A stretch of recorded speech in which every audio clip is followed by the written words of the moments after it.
ಅತಿಥಿಗಳೇ ಹಾಗೂ ಎದುರಿಗೆ ಕುಳಿತಿರುವ ಓದುಗ ಮಿತ್ರರೇ, ಇಂಥದ್ದೊಂದು ಕಾರ್ಯಕ್ರಮವನ್ನು ಆಯೋಜಿಸಿ ಇಲ್ಲಿ ಕರಾವಳಿಯ ರಕ್ತ ಕಣ್ಣೀರು ಪುಸ್ತಕದ 2ನೇ ಮುದ್ರಣವನ್ನು ಬಿಡುಗಡೆ ಮಾಡಲಿಕ್ಕೆ ಅವಕಾಶ ಮಾಡಿಕೊಟ್ಟ ಮುನೀರ್ ಕಾಟಿಪಳ್ಳ ಮತ್ತು ಅವರ ಎಲ್ಲ ಗೆಳೆಯರ ಬಳಗಕ್ಕೆ ಅಹರ್ನಿಶಿ ಪರವಾಗಿ ಧನ್ಯವಾದಗಳನ್ನು ಹೇಳಲಿಕ್ಕೆ ಇಷ್ಟಪಡ್ತೀನಿ. ಮತ್ತು ಇಂಥದ್ದೊಂದು ಸೌಹಾರ್ದ ಸೇತುವೆ ಕಟ್ಟುವಂತಹ ಪುಸ್ತಕವನ್ನು ನಿರೂಪಿಸಿದ್ದಕ್ಕಾಗಿ ಇರ್ಷಾದ್ ಉಪ್ಪಿನಂಗಡಿಯವರಿಗೆ ಅಭಿನಂದನೆಯನ್ನು ಹೇಳಲಿಕ್ಕೆ ಇಷ್ಟಪಡ್ತೀನಿ.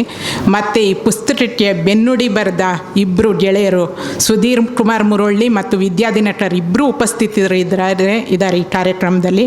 ಅವರಿಬ್ಬರಿಗೂ ಈ ಕಾರ್ಯಕ್ರಮದಲ್ಲಿ ಧನ್ಯವಾದಗಳನ್ನು ಹೇಳಲಿಕ್ಕೆ ಇಷ್ಟಪಡ್ತೇನೆ. ನಾನು ಇರ್ಷಾದ್ ಈ ಪುಸ್ತಕ ಬರಿತಾ ಇರಬೇಕಿದ್ರೆ ಇರ್ಷಾದ್ ಒಂದಿನ ಫೋನ್ ಮಾಡಿ ಹೇಳಿದ್ರು, ಇಂಥದ್ದೊಂದು ಪುಸ್ತಕ ಬರಿತಾ ಇದ್ದೀವಿ ಈ ರೀತಿಯ ಒಂದು ಕಥನಗಳು ಅಂತ ಹೇಳಿ. ಆವಾಗ ನಾನು ಇರ್ಷಾದ್ಗೆ ಒಂದು ಉಪದೇಶ ಮಾಡಿದೆ.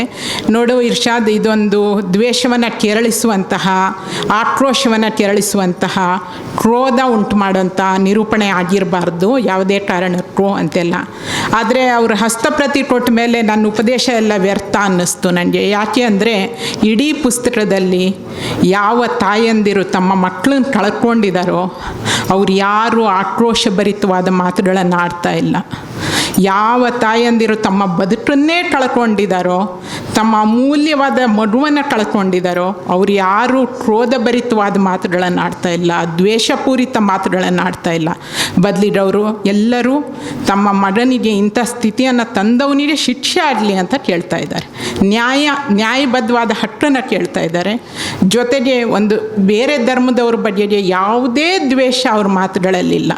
ಅವ್ರ ಮಾತುಗಳಲ್ಲಿರೋದು ಅವರ ಕಣ್ಣೀರು ಮತ್ತು ನ್ಯಾಯಬದ್ಧ ಅವರ ಏನು ನ್ಯಾಯಯುತ ಹಕ್ಕು ಏನಿದೆ, ಶಿಕ್ಷೆ ಆಗಲಿ ಅನ್ನೋದು ಅದಕ್ಕೊಂದು ಬೇಡಿಕೆ.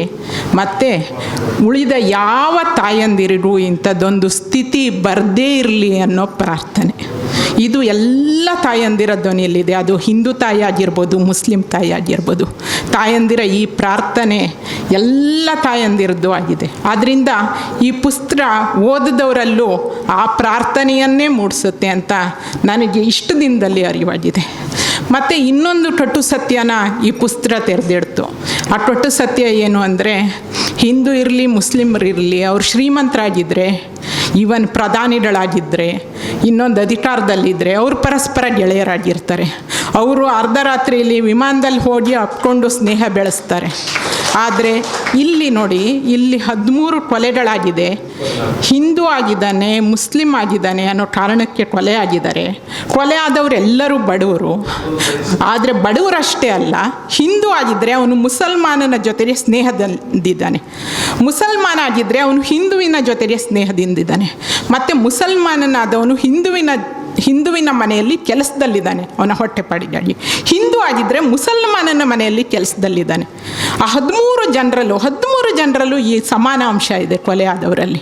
ಅಂದರೆ ಅಲ್ಲಿ ಏನು ಹೇಳ್ತಾ ಇದ್ದಾರೆ, ನೀವು ಬಡವರಾಗಿದ್ದರೆ ನೀವು ಪರಸ್ಪರ ಪರಧರ್ಮೀಯರ ಜೊತೆ ಸ್ನೇಹಿತರಾಗಂಗಿಲ್ಲ, ನಿಮ್ಮ ಹೊಟ್ಟೆಪಾಡಿಗಾಗಿ ಪರಧರ್ಮೀಯರ ಮನೆಯಲ್ಲಿ ಕೆಲಸ ಮಾಡೋಂಗೂ ಇಲ್ಲ.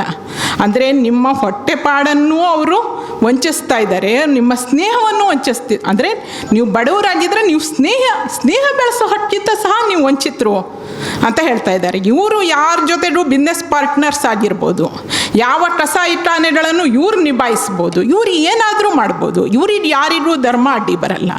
ಆದರೆ ಬಡವರಿಗೆ ಒಂದು ಸ್ನೇಹ ಬೆಳೆಸೋದಕ್ಕೂ ಇವರೆಲ್ಲರೂ ಸ್ನೇಹಿತರು.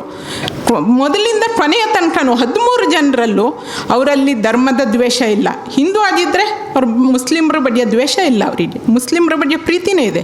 ಮುಸ್ಲಿಮರಾಗಿದ್ದರೆ ಹಿಂದುವಿನ ಬಗ್ಗೆ ಪ್ರೀತಿನೇ ಇದೆ. ಮತ್ತು ಅವರು ಪರಸ್ಪರ ಒಂದು ಹೊಟ್ಟೆಪಾಡಿಗಾಗಿ ಪರಸ್ಪರ ಒಂದು ಅವಲಂಬಿತರು. ಅವರು ಹಿಂದೂಗಳಾಗಿದ್ದರೆ ಮುಸ್ಲಿಮರ ಮೇಲೆ ಅವಲಂಬಿತರು. ಅಲ್ಲೇನು ಧರ್ಮದ ಕಾರಣಕ್ಕಲ್ಲ, ಬದುಕಿನ ಕಾರಣಕ್ಕೆ ಅವರು ಅವಲಂಬಿತರಾಗಿದ್ದಾರೆ. ಅವ್ರಿಗೆ ಯಾವುದೇ ರೀತಿ ಭೇದ ಇಲ್ಲ. ಆದರೆ ಅವರನ್ನು ಹುಡುಕಿ ಕೊಲೆ ಮಾಡಿದ್ದಾರೆ.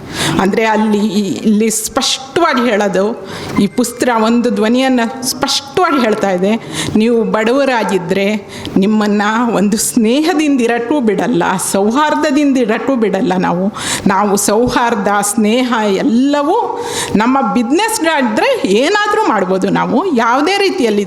ಆದರೆ ನೀವು ಒಂದು ಸ್ನೇಹಿತರಾಗಿ ಬದುಕಕ್ಕೂ ಒಂದು ಸೌಹಾರ್ದದ ಒಂದು ನೆಟ್ವರ್ಕ್ ಇದೆಯಲ್ಲ ಈ ಸಮಾಜದಲ್ಲಿ, ಅದು ಬಡವರು ಕಟ್ಟಿದ್ದು, ಜನಸಾಮಾನ್ಯರು ಕಟ್ಟಿದ್ದು. ಯಾಕಂದರೆ ಅವರಿಗೆ ಸರ್ವ ಜನಾಂಗದ ಶಾಂತಿಯ ತೋಟವಾಗಿ ಸಮಾಜ ಇರಬೇಕು ಅಂತ ಆಸೆ ಇದೆ. ಆದರೆ ಅದಕ್ಕೆ ಬಂಡ ತರೋದ್ರ ಮೂಲಕ ರಾಜಕೀಯ ಬೇಳೆನ ಬೇಯಿಸ್ಕೊಳ್ತಾ ಇದ್ದಾರೆ. ಈ ಕಟು ಸತ್ಯನ ಈ ಪುಸ್ತಕ ತೆರೆದು ತೋರಿಸುತ್ತೆ 13 ಕಥನಗಳಲ್ಲೂ.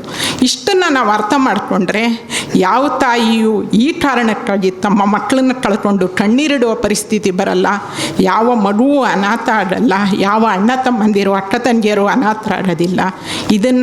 ಇಂಥದ್ದೊಂದು ಮಹತ್ವದ ಕಾರ್ಯವನ್ನು ನೆರವೇರಿಸಿದ ಇರ್ಷಾದ್ಗೆ ನಮ್ಮೆಲ್ಲರ ಪರವಾಗಿ ಧನ್ಯವಾದಗಳು. ಈ ಪುಸ್ತಕದ ಕವರ್ ಪೇಜ್ ಸಹ ನಾವು ಯಾಕೆ ಈ ರೀತಿ ಮಾಡಿದ್ದೀವಂದರೆ, ನಮ್ಮ ಆಶಯ ಕೊನೆಗೂ ಈ ಸಮಾಜ ಸೌಹಾರ್ದಯುತವಾಗಿರಬೇಕು ಅನ್ನೋದೇ ಆಗಿದೆ. ಆ ಕಾರಣದಿಂದಲೇ ನಾವು ಈ ಪುಸ್ತಕದ ಕವರ್ ಪೇಜನ್ನು ಒಂದು ಪ್ರೀತಿಯ ಸೇತುವೆ ಕಟ್ಟುವ ಕೆಲಸ ಈ ಪುಸ್ತಕದ ಮೂಲಕ ಆಗಲಿ ಅನ್ನೋ ಆಶಯಕ್ಕಾಗಿ ನಾವು ಈ ರೀತಿ ಮಾಡಿದ್ದೀವಿ. ಧನ್ಯವಾದಗಳು.